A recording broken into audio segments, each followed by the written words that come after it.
Hi there, Natalie with you today with a new process video for Scrapbook Nerd.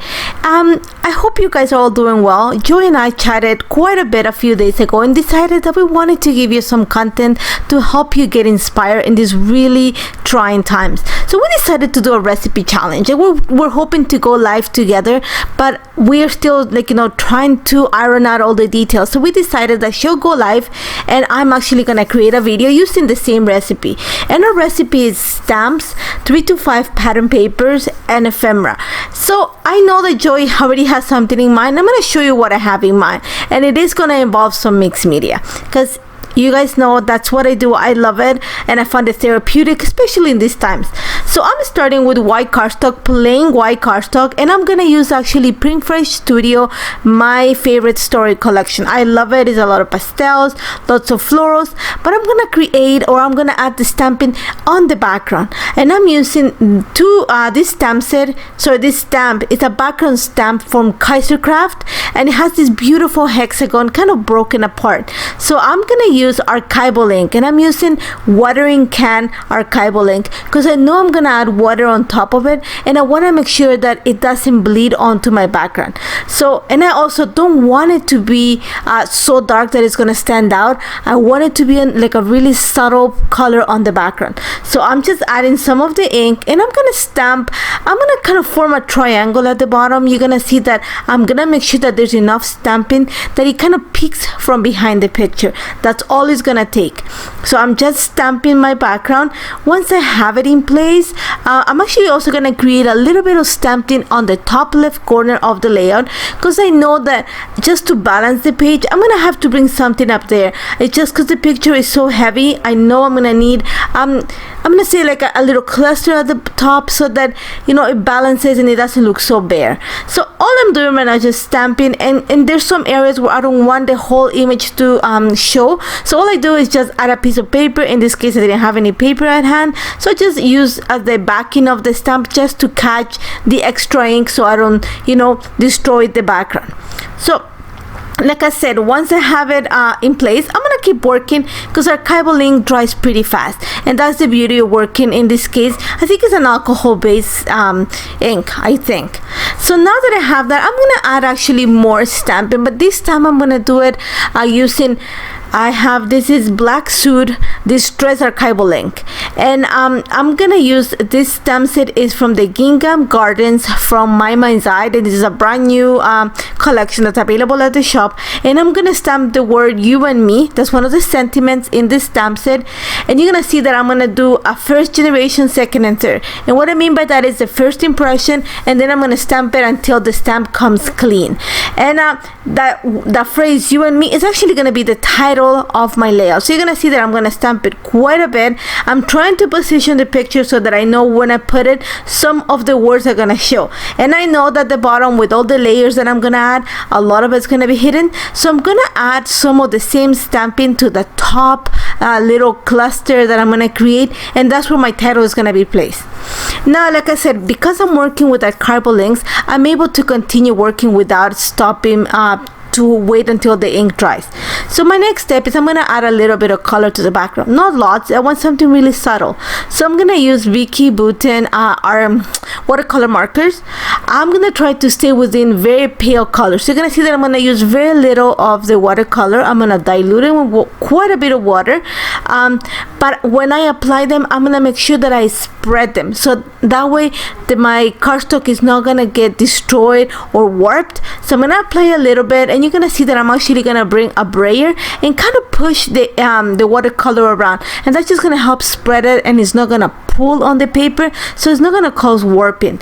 And I'm choosing to use coral macaroon, crushed pineapple, a little bit of oh my god, what's the color? The pink color. Oh, I can remember. And a little bit of mint julep. So those are the 4 colors that I'm gonna use. Let me see if I remember the pink color. I don't think it's sugar strawberry. Coral macaroon, crushed pineapple, mint julep. Oh, I don't remember that pink one right there. I can't remember. I'll look at it. I'll probably type it up on the description. But all I'm doing is just applying a little bit. Remember, a lot of it is gonna be hidden. So just don't, if you want to replicate this, you're gonna see that I'm going very lightly, a very delicate watercolor. It's not gonna be heavy. It's not something that is going to enhance the layout. It is gonna enhance it, but it's not gonna be the focal point. It's just gonna be a background, and that's what I'm just going subtle. I'm not going careful. I just want enough of the watercolor to peek from behind all the papers and the ephemera that I'm gonna add. And all as always, if it's a project that I created, there's gonna be quite a few splatters. So all I'm doing is just applying a combination. I started with some of that peach tone, they went into the yellow, they mixed it a little bit with the pink, and my last step is going to be adding the green, and I just went on that way to avoid having them all at once and creating brown. I don't want brown for my background. I want to keep it really light and have the colors defined. And like I said, a lot of what I'm adding is going to get hidden. It's just the nature of mixed media, so I'm okay with that. So you're going to see that once I am happy with what the bottom looks like, I'm gonna go ahead and add a little bit of the same colors to that little triangle of stamping that I added at the top of the page. I just want to make sure that they have the same look. I want to make sure that it combines nicely. There's a cohesive look to the page. So again, I'm just gonna add a little bit of the watercolor, a little bit of water just to dilute it, kind of spread it a little bit with my brayer just to make sure that the water is not pulling, and then I'm gonna add some splatters. That's all it's gonna take for the background, and I'm gonna set it aside to dry. And while that dries, I'm gonna start working on the layers for the picture.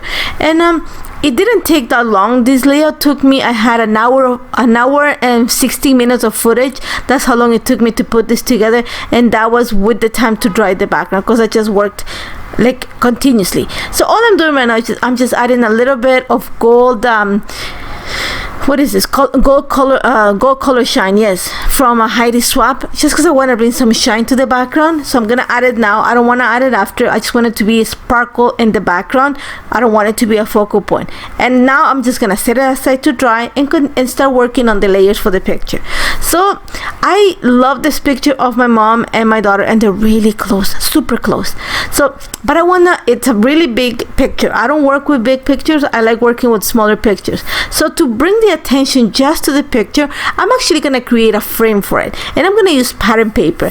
I'm using the ornate oval frame from Pinkfresh Studio. This is one of the new dies, and I just cut a frame from the greenish paper from the collection. And that's just gonna be, I size it enough so that it actually covers the picture, just brings the focus to my daughter and my mom. And this picture is actually at 4x5, I believe, so it's quite big compared to what I used. And that's gonna be, I'm gonna glue it right onto the picture just to frame my mom and my daughter. All I'm gonna do right now is just use all those pattern papers. Remember, one of the recipes is that stamps, the other one is 3 to 5 pattern papers. So my choice, I'm gonna frame the picture with one of the papers that has the yellow, the pink, and that kind of blush tone, and then I'm just gonna start layering more pieces of paper. I'm gonna bring the tags. This collection has tags, so I'm gonna color ephemera, and I'm gonna add it on the background. I'm actually gonna bring another paper that has a little bit of teal, so I'm just playing with some of the colors that I have on the background, and also that I have that just gonna add to the layering look that I'm going for. So one of the things that, I don't know if you see it here, is I'm gonna add a little bit of foam adhesive behind the picture just to give it some lift, and then I'm just gonna glue the frame right onto the picture. I'm gonna try to make sure that it's center, and then I'm gonna add more pattern paper at the bottom. I had the first layer of pattern paper that I added behind the picture. It's kind of, it looks like it's on the top right corner of, not top right corner, it's on the top of the picture. So I'm gonna add another piece of paper, another layer that is gonna be on the lower part, just to balance that part of the layout. And once I have that ready, I'm just gonna go ahead and glue the frame, put it in place, and now I'm gonna start bringing more of the ephemera. And I chose this collection to work with because it has 2 sets of ephemera. It has the floral ephemera, which is packed with all these little flowers, and also another pack of ephemera that has sayings and phrases and little icons. So I'm gonna combine the 2 of them to create the clusters. And the one cluster I'm gonna deposit is right on the top left corner of the layout, and that's why I added the tags there. It's just gonna help me elongate the shape. And you're gonna see that I'm gonna create an inverted L shape with the way I'm adding my ephemera. So all I'm doing is just adding some of the flowers, and I'm gonna also add another cluster of the flowers towards the bottom left corner of the picture, and that's just gonna, like I said, it's gonna create kind of this crescent moon inverted L shape on the picture. Once I have that, I'm gonna glue it on place because I know exactly where everything is gonna sit, and then just gonna continue working on just adding a little bit extra embellishments to the clusters, just to make sure that I add more decorations, add more sentiment, but I don't want to add lots because, like I said, I don't want the background to be the focal point for this layout, but I don't want to hide it either. And I think there's the sentiments that are stamped, the little detail of the hive. I don't want to lose some of that. I want it to peek from behind, so that means that I'm not going to add lots of ephemera. And one of the things that why I chose to add the frame on top of the picture is because it brings your eye to the picture and really doesn't give you the space to add more decorations. So if you want to go that way, it's a great way to kind of break the picture and just create a focal point on your layout. And that frame actually creates a focal point to my mom and my daughter. Once I have that in place, you're gonna see that I'm just gonna add a small sentiment, and it says life is better when you're laughing, to the left of the cluster of the bottom left cluster of the picture. And I'm just gonna elongate the shape, and that's because I added that kind of little flower that is gonna elongate the floral arrangement on the right top corner of the picture. I'm just gonna add a small little hexagon. It's an icon that says beauty, and that's all it's gonna take to decorate that part of my layout. Now I'm gonna take care of that little corner at the top left corner of the layout where I added that small triangle of watercolor and stamping. And all I'm doing is I'm cutting a slit on the paper. I'm gonna fold the edges in towards the layout, and then I'm gonna back this empty space, a little triangle, with the same paper that I used to cut the frame. I just want to match the two sides together, and I just glue the paper right onto that little V area, and I'm just gonna cut any excess. After that, all I'm doing right now, you're gonna see, is I'm gonna staple it in place just to make sure the edges are, like, it's not gonna start moving. I want to make sure to add it in place. It's also gonna add some texture to the layout this way.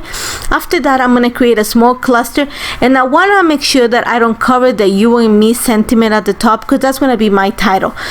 So I'm just gonna add some more florals just to complete my visual triangle. Bring some florals. I'm gonna bring some pink, a little bit of blue, and of course I'm gonna bring some sort of leaf that kind of stretches from underneath the cluster and kind of points towards the picture so that it ties everything together. Once I have that in place, I'm just gonna go ahead and add my lines or journal at the bottom of the picture. I just have that empty space right underneath the frame, and I thought it was the perfect place to add my lines or journal. And that's about it. Like I said, this layout took an hour and 16 minutes. That's the footage that I had for the entire process. And I used the recipe. I used the stamp. I used stamps. I used ephemera, and then I used 3 to 5 pattern papers. And I love how this turned out. As always, don't forget that you can join in the challenge. You have until if I'm not mistaken, April 11th to join in. See what you create with the same recipe. Again, it's 3 to 5 pattern papers, stamps, and ephemera. There's some prizes to be won. Joy is giving out some prizes. Don't forget to link your image onto the Facebook fans page. We would love to see what you create, and if you have any questions, don't hesitate to contact me. I would love to help you. Take care, guys, and I hope you're all keeping safe. Don't forget to check the store for everything that I use. Take care, guys. Bye bye.